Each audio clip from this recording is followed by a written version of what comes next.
welcome back to the channel. The American people are being destroyed. We are being crushed. There's no other way to say it. The central bankers are sucking the blood of what's left of this country and parasitizing, cannibalizing the corpse at this point.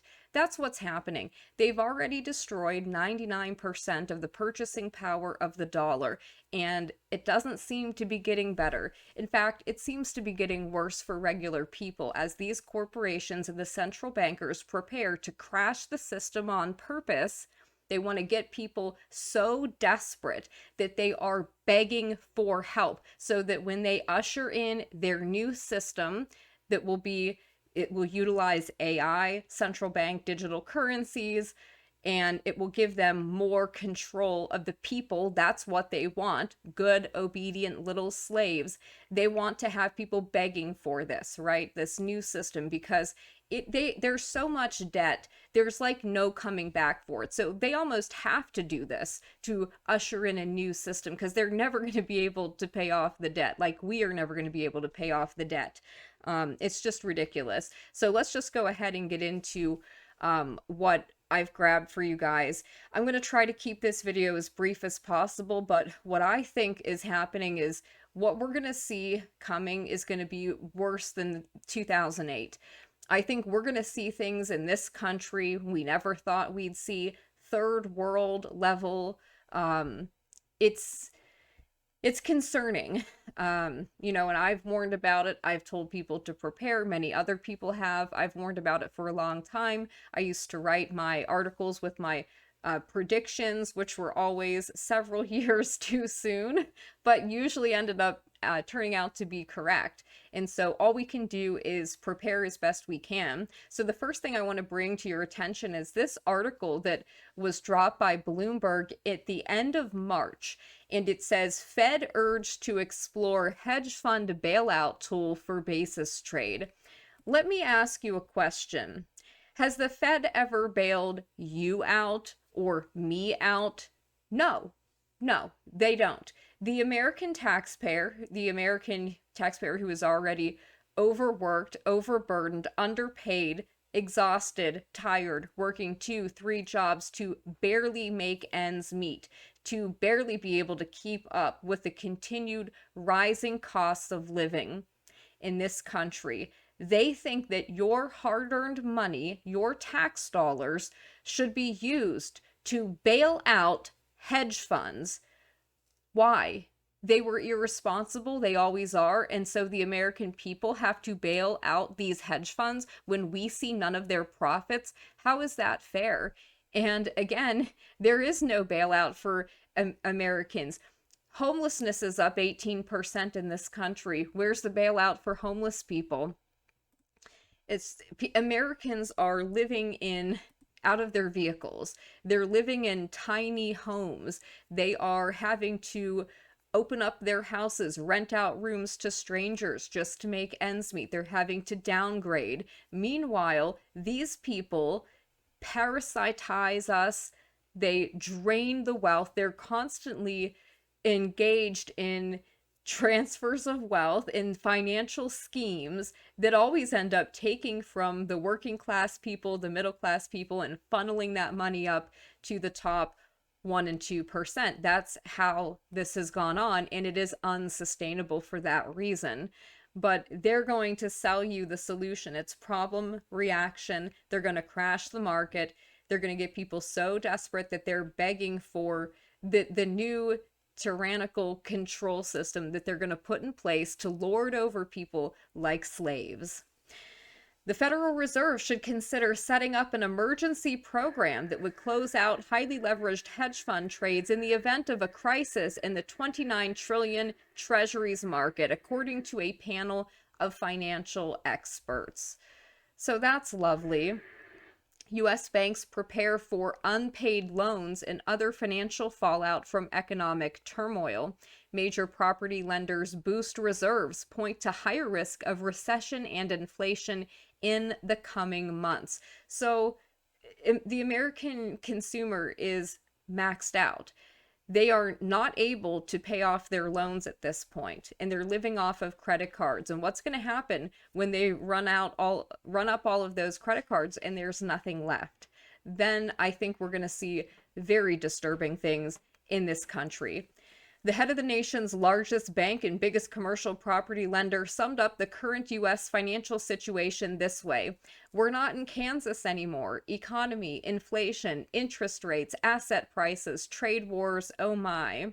These remarks by JP Morgan CEO Jamie Dimon this past week in an investor letter reflect sentiments expressed by executives of Morgan Stanley, Wells Fargo, and Bank of New York Mellon as they outline how they're trying to navigate a very different second quarter now underway than what transpired in the first 3 months of the year. And of course, they point to the president's fluctuating tariff policies on tariffs um, in their warnings in their letter to investors. From the Financial Times, warning lights flash for U.S. consumer strength as credit card defaults rise. After years of robust spending, there are signs Americans' wellspring of financial firepower is fading. I'm sorry, but what wellspring of financial firepower? Who are you referring to specifically? Like the top 1 and 2%, the top 10% of the country? I don't think anybody else, any other Americans, most Americans don't have any wellspring of financial firepower. They're literally living paycheck to paycheck. They're foregoing things like going out to dinner, paying for medical bills, like going to the doctor, going to the dentist. They're giving up what really are kind of like essentials just to barely get by. That's how bad things are. So I don't know, you think? U.S. consumers are showing increasing signs of financial stress as they brace for higher prices from the Trump administration's tariffs on imports, raising concerns about a crucial driver of the economy. Well, yeah, it's a consumption-based economy. We don't really manufacture anything here. We're not really producing anything. So, yeah, of course, things are very bad. There are no jobs. The job market is horrendous. And it's just going to continue to get worse, in my opinion. At least things are going to get much worse before they get better, because any steps being taken to address this now, it's going to take time for that to have an effect. Also from Financial Times, dark days ahead for the less mighty dollar. The world's reserve currency gets a sharp shock. Yes, indeed. Dark times ahead, of course. In the wake of President Trump's initial salvo of broad-based tariffs on April 2nd, stock prices plunged, volatility as measured by the VIX index soared, and Treasury yields shot up substantially. Ordinarily, these developments would be expected to bayou the value of the dollar, which is seen as a safe haven, a flight to safety currency sought out by investors during times of crisis and uncertainty. Instead, the value of the dollar plunged too. Gee, almost like it's being done on purpose, by design, as it has for many years. This is a Twitter user, Robert, who has put together a bunch of posts on how we're basically in a silent depression. And I encourage you guys to check that out. I will leave the link in the video description, but I think that this is correct. If this isn't a silent depression, then what is? Personal income, this is 2008. And as you can see, things are very bad. If personal income had kept the pre-2008 trend, personal income would be $6 trillion higher per year. Americans are missing a lot of income. This equates to about $35,000 per working adult per year. So coming from Bloomberg, the beauty salon recession indicator, hairdressers and estheticians report clients are opting for less expensive services, stretching out time between appointments. Signs consumers are retrenching. Yes, exactly. This is one of the very early indicators you will get when things are getting really bad, when people stop going to the hairdresser, because these are considered really luxury services. It's people cut out all non-essentials when they start really struggling financially. It's feeling a lot like 2008, says Christy Powers, who has worked through 3 economic downturns since 1999, operating out of Frederick, Maryland, a commuter rider trained from Washington. Powers says more and more of her clients, especially the large swath of federal workers, are coming in telling me how stressed they are. Others are halting services altogether to save cash. Is Powers a financial planner, a real estate agent? No, she is a massage therapist. And she and her service industry colleagues working in beauty, hair, and personal care have been witnessing firsthand some of the earliest possible signs that the US is tumbling into recession. Well, as I've said in other videos, we've been in a recession since 2022, guys. It's 2025 now, and that's at the very least. More likely, we're kind of moving in a silent depression. Powers was one of more than 32,000 spa technicians, hairstylists, colorists, and makeup artists who recently streamed to New York's West Side to attend a 3-day trade show for professionals with a shared mission: making clients look and feel good. Stylists from Manhattan to rural New Hampshire are seeing regular clients start to skip getting haircuts and blowouts. In from the main town of Brewer, hairstylist Alyssa Dow said customers are choosing cheaper, more low maintenance looks, and they are tipping less.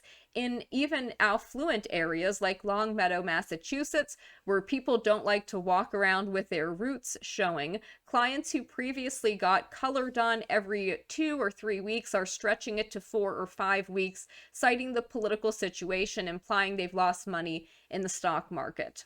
They're cutting back in other areas as well. So it's not just us, said the salon owner, who has 28 years in the business. The Wire pullback in spending seems to go beyond general grumpiness that accompanied the so-called vibe session that started years ago when inflation rose, interest rates spiked, yet the US kept growing. Longtime clients are spending less because of the economy, says Cynthia Almanor, an esthetician with 15 years of experience in Brooklyn. I've been eliminated from their budget. It echoes 2009 when the media dubbed it a do-it-yourself styling phenomenon, recession hair. So these are indicators that, yeah, gee, things are not good for the American people. Unemployment fears hit worst levels since COVID as tariff fuels inflation outlook, Fed survey shows. Consumer worries grew over inflation, unemployment, and the stock market as the global trade war heated up. The probability that the unemployment rate would be higher a year from now surged to 44%. So about half of Americans think that, yes, unemployment is going to continue to rise, as will inflation. The expectation that the market will be higher a year from now slid to 33.8%. So more and more people think that, look, things are going to get bad for a while. And I actually think that that's a good thing. That's a healthy thing. That's telling me that, yeah, people are starting finally to pay attention, and maybe we're losing some of this false optimism.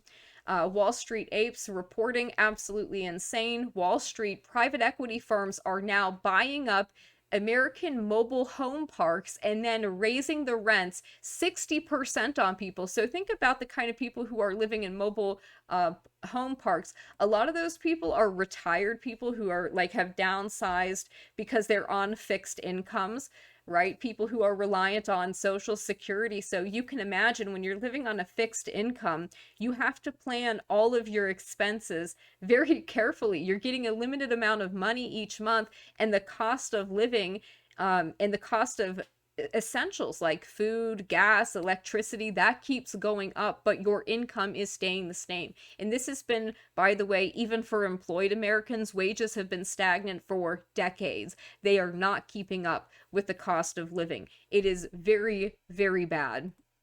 And so this is just sad. And then you have these vultures, these private equity firms, these scumbags from Wall Street who purposely take advantage of people who are in desperate and vulnerable situations to prey on them like this, to buy up all of these trailer parks and then jack the rates up on what are really like the people who are struggling the most in this country. I think it's disgusting.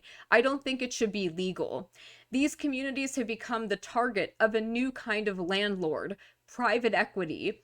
Private equity firms are increasingly getting involved. Some of the biggest investors in America have moved into this industry. People living at a local mobile home park outraged over the sharp increase in lot rents. Rents were raised by nearly 60%. And think about I don't really know how much they're already paying, but you could guess that maybe they're paying $500-600 a month for lot rent, and it shoots up 60%, that now they're almost paying $1,000 just for the lot rent. That's ridiculous, and it is sickening. One resident says, I worked for 45 years. So worked her whole life, paid into the system. There is no American dream anymore. All it is barely surviving. People are literally, every single day is spent working until they can't work anymore. Just to survive, just to get by, not even to really have a good life. Homes of America has gone on a buying spree, spending nearly $300 million to acquire 138 trailer parks across 17 different states. That's literally like a cartel takeover. They have raised rents and have begun aggressively evicting residents. And that's just one firm buying. There are other private equity firms doing the same thing. Resident says, I don't know what I'm going to do. Hope that I don't wake up tomorrow. Death has crossed my mind. She can only afford one more month of rent. How much more will the American people continue to take? It's really sad. I feel bad for these people because nobody really cares about them. Threat. Nobody's They're called really manufactured helping housing communities. You might know them as mobile home parks or trailer parks, and they often get a bad rap. But 22 million Americans call them home for a reason. We're pretty much the last oasis of affordable housing in this. Yeah, that's true. And I think it's really sad that now they're being targeted as well. Budget Group says the actual federal debt is $158.6 trillion. You couldn't make it up if you wanted to. As Americans filed their taxes at the last minute today, the federal debt and Americans' federal debt burden continues to grow. While the federal government reports a national debt nearing $37 trillion, one budget watchdog says the figure is actually much higher, close to $160 trillion with a T, and you haven't seen any of that money. I haven't seen any of that money. It hasn't gone to benefit us, amounting to $974,000 for each federal taxpayer. Why are people not outraged? You never see people outraged about stuff like this. They're arguing about nonsensical fake culture war issues. But this is the real issue that affects everybody in this country. Almost $160 trillion in debt. That is not something that is ever going to be paid off. It's impossible. Besant is wrong about banks saving treasuries. The Treasury Secretary wants to build a safe space for volatile U.S. government debt on banks' balance sheets. It might not be so easy. Of course not. There's another U.S. debt downgrade warning. Of course there is. It's not America's year. Amid a damaging trade war, a wobbly stock market, and a global sell-off of U.S. assets, there's a new warning that a gargantuan debt level and political dysfunction could trigger another downgrade in the nation's once bulletproof credit rating. On April 14th, S&P Global Ratings hinted it could lower the U.S. credit rating, currently at AA+. How ridiculous. If things don't get better in the fiscal situation. And of course they're not going to. They're not going to get better. They're going to continue to get worse. The national debt, now this article says 36 trillion, but it's actually, as we just read, more like 160 trillion. And the portion held by the public is about 100% of GDP.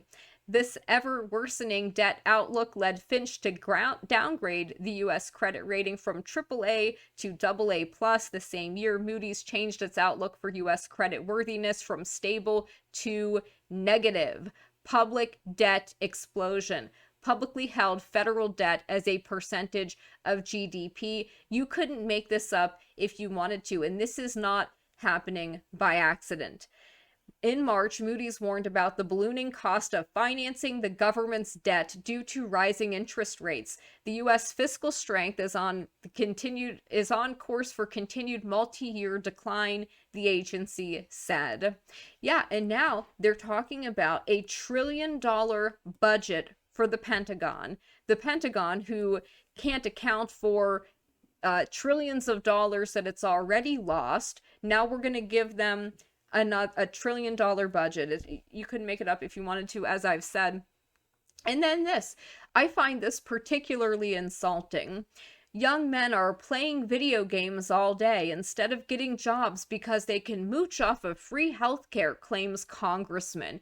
This shows you how out of touch these scumbags truly are.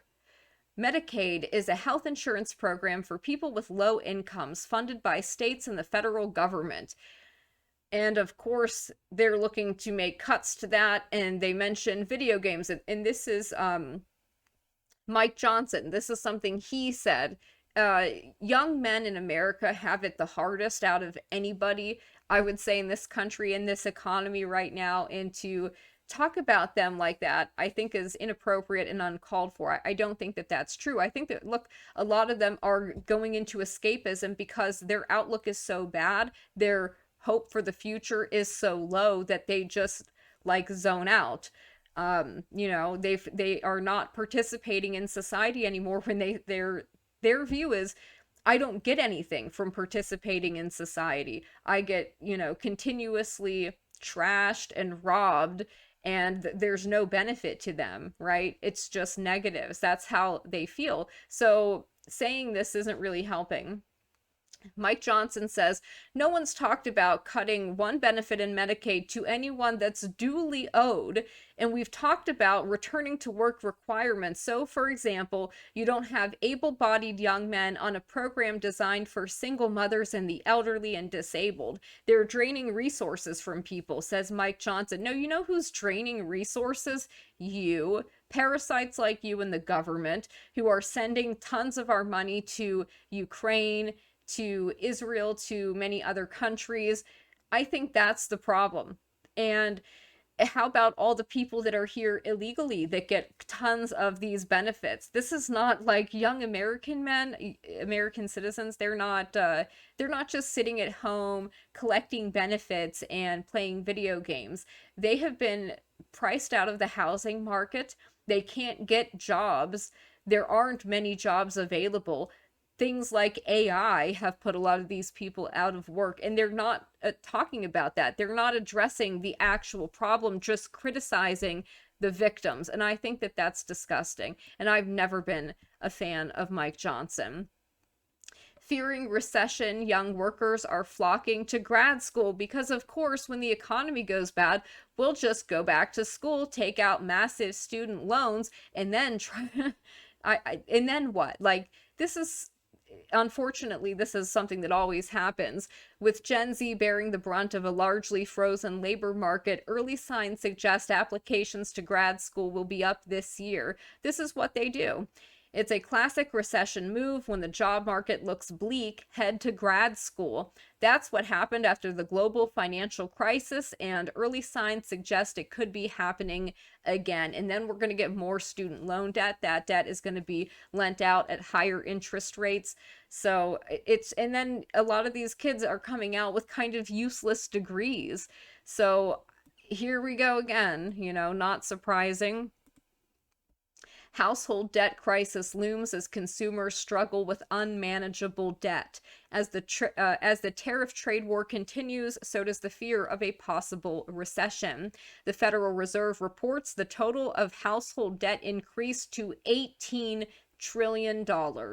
A survey by Experian found many consumers are struggling with unimaginable debt, meaning they have debts they can't afford ever to repay, and they are so large it is preventing them from paying for basic necessities, things like groceries or housing.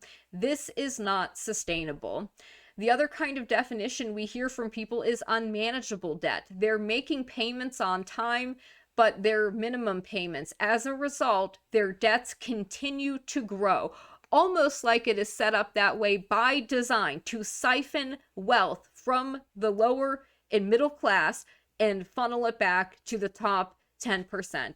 As I've said, it's disgusting. The dollar's role as the de facto global reserve currency is looking increasingly uncertain. Yeah, because other countries are looking around and they're saying we don't want anything to do with with that. Hello, the dollar, which is worth basically nothing at this point. Volatility that gripped global markets over the past 2 weeks may be subsiding, at least for now, but some on Wall Street say the president's aggressive approach to rolling out the tariff agenda might trigger lasting consequences for the market. Specifically, the dollar's status as a reliable safe haven has been tarnished, and its role as the de facto global reserve currency has been looking increasingly uncertain. Yeah, people are pulling out of America. They don't want to hold our debt anymore, and they're looking to alternatives. There's BRICS. Other countries' central banks are stockpiling gold. And so, yeah, I think that this is increasingly likely to happen. And the other thing is that the United States has used its financial hegemony to bully people, and now even our own allies don't like us. Signs of growing dissatisfaction with the dollar can be seen in the breakdown of its long-standing correlation with other markets. Indeed, from the Hill, housing affordability issues show few signs of easing. Of course. U.S. house prices are out of reach for millions of Americans, and the Fed's pause in interest rate cuts means financing costs will likely dog the real estate market for months to come. No, but that's a good thing. We don't want them cutting rates, because that does not benefit us. That reduces the purchasing power of the currency. Affordability metrics show housing costs squeezing household finances, pressures more intense by long-term shortage of low-cost housing. Affordability in general was a top issue in the 2024 election, with dueling strategies coming from Democrats and Republicans about how to deal with it. Concerns about the staying power of inflation. Yeah, remember when they said it was going to be transitory? That was a lie. And uncertainties about the Trump administration's macroeconomic policies suggest the issue, particularly in the housing market, could persist for the foreseeable future.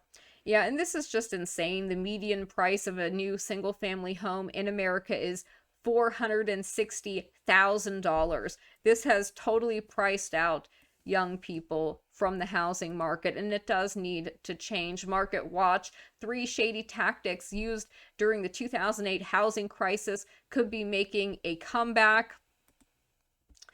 Forbes, buy now, pay later boom at Coachella, signs of stretched wallets. So, you have these idiots who they're struggling so much that they can't just afford to pay outright to attend this stupid music festival. So instead, they decide to finance this trip.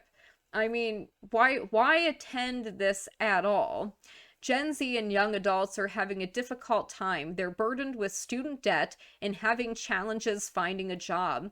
If they can procure a job, it's most likely a part-time, going nowhere gig. They worry about not being able to move out of their parents' home or being able to get married and start a family. Despite the headwinds, this cohort is willing to pay up for experiences, as they only live once. So they're in this ridiculous mentality of, who cares? It's never going to get better. I don't have any future. Things are bleak, so I'm going to blow money on escapism and nonsense. Coachella's buy now, pay later boom reflects a cultural shift, prioritizing experiences over, financial responsibility. Gen Z, burned by economic crises, sees less value in saving for distant goals like home ownership, which they think they've been completely priced out of anyway, so what's the point? With 26% believing they'll own a home by 35. Festivals offer instant gratification, and buy now, pay later makes it attainable, even if it means 200 monthly hits later. This echoes the broader YOLO economy, where 60% of millennials report spending on experiences over necessities. That's absolutely ridiculous. Now, this is something that I think is important also, talking about AI, just to kind of close out this video, because we're now 30 minutes in. Thanks to AI, data centers will drive half of electricity demand growth in the United States. You think that your energy costs are high now? Just wait. The US will use more electricity for data centers than for production of aluminum, steel, cement, chemicals, and all other energy intensive goods combined by 2030, a new report says. So, we're told that manufacturing is going to come back to America and there's going to be jobs for Americans when this happens. It doesn't sound like that's what's going to happen. It actually sounds like they're going to be putting these data centers across the country that will be sucking up not just energy, but water as well to cool the server racks. And they don't really need to hire people to run these data centers. They need very minimal employees in the data center. So it's not like this drive for data centers for AI is going to employ people. It's not going to be bringing jobs. In fact, the AIs themselves are going to be taking people's jobs. Fueled by the rise of AI, data centers will account for nearly half of electricity demand growth in the US between now and 2030, so that's just 5 years. According to a new report from the International Energy Agency, by the end of the decade, the US will use more electricity for data centers than any kind of production. The news comes as big tech is making huge investments in AI-focused data centers across the United States. Over the past year, Elon Musk's xAI has announced plans to expand its Colossus supercomputer in Memphis, Tennessee, to at least 1 million GPUs, much to the displeasure of residents who claim its gas-fired on-site turbines are polluting the air. How disgusting. And by the way, he sold Twitter to his AI company, meaning that his purchase of Twitter was probably done so that he had tons of data he could feed into his AI to grow it. I think that's interesting. Meanwhile, ChatGPT maker OpenAI, Oracle, and SoftBank in January announced a joint venture known as Stargate that plans to invest $500 billion over the next 4 years to develop AI data centers and generate electricity, not for you, for AI across the US. Microsoft announced it would not move forward with plans to build data centers in Ohio. Globally, the report predicts energy consumption from data centers is set to more than double by 2030. The United States will account for the largest share, followed by China. OpenAI developing AI agent to replace software engineers, CFO says. So they're literally putting people out of jobs. OpenAI CFO Sarah Fryer said the startup is building an AI agent that can do all of the work of software engineers, not just augment their skills. During a wide-ranging interview at the recent Goldman Sachs conference, yeah, I remember when they told people to just learn to code.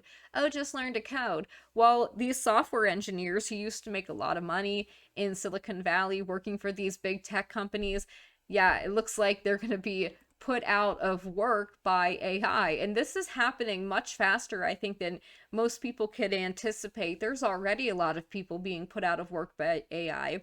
Video editors, content creators. There are tons of slop channels on YouTube that just spit out AI generated scripted videos, AI visuals. It's really disgusting.